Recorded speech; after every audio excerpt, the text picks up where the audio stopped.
The newly released tapes granting an astonishing look at the twisted mind of a serial killer. From Jack the Ripper to John Wayne Gacy, murderers who seem to choose their victims at random both terrify and fascinate us simply because they defy moral logic. It was the disappearance of an 18-year-old Alaskan girl that led police to unravel one such killer's astounding 11-year killing spree. ABC's Neil Karlinski brings us the chilling details for our series, Crime and Punishment. You're watching 34-year-old Israel Keyes describe over coffee and a bagel his strategy for hunting and killing innocent people. Back when I was smart, I would let them come to me. Just remote area.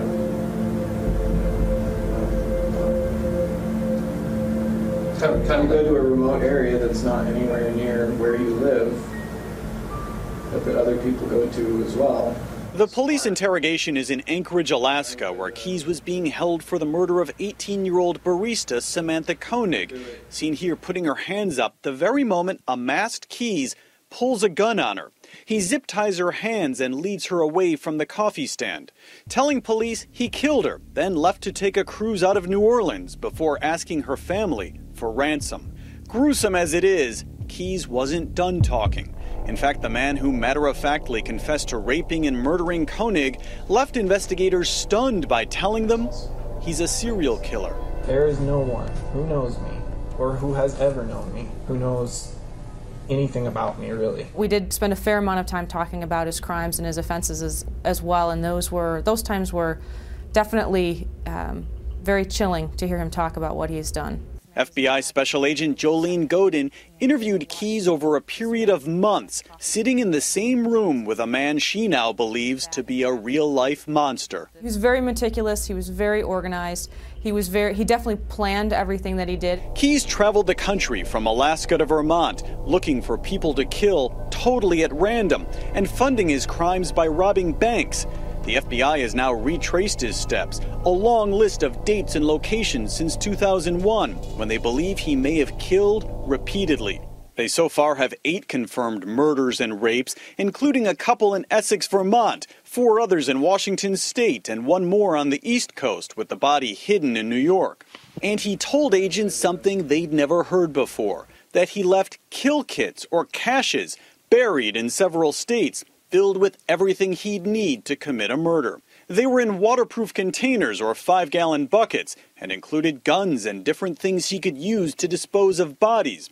His strategy: to grab people in remote locations like parks, campgrounds, even cemeteries. Every serial killer, including, I believe, Mr. Keyes, are not crazy. You cannot be that organized and deliberate and fit any legal definition of insanity. You might not get exactly what you're, there's not as much to choose from in a manner of speaking, but there's also no witnesses, really. There's nobody else around. Investigators say Keyes is a textbook serial killer. Like other famous killers in the past, he took pleasure in the act of taking a life. He talked about the rush that he got out of it, the adrenaline and kind of the high from doing it, and I think, unfortunately, I think he enjoyed what he was doing.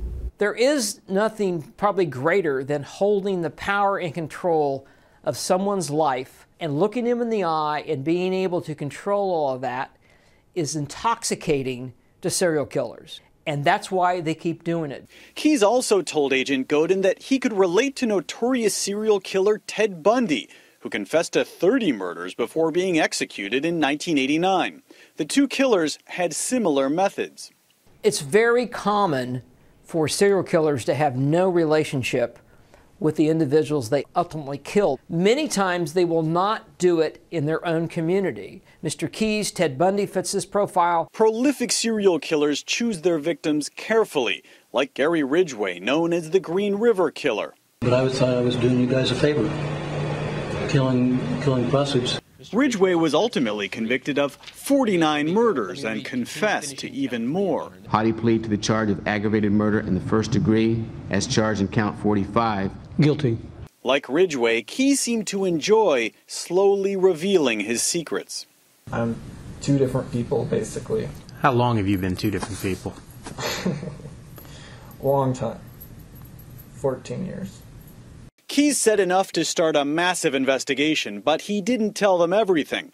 Sunday, they found his body. He'd killed himself with a razor inside his jail cell. One final act of control. I'm Neil Karlinski for Nightline in Seattle.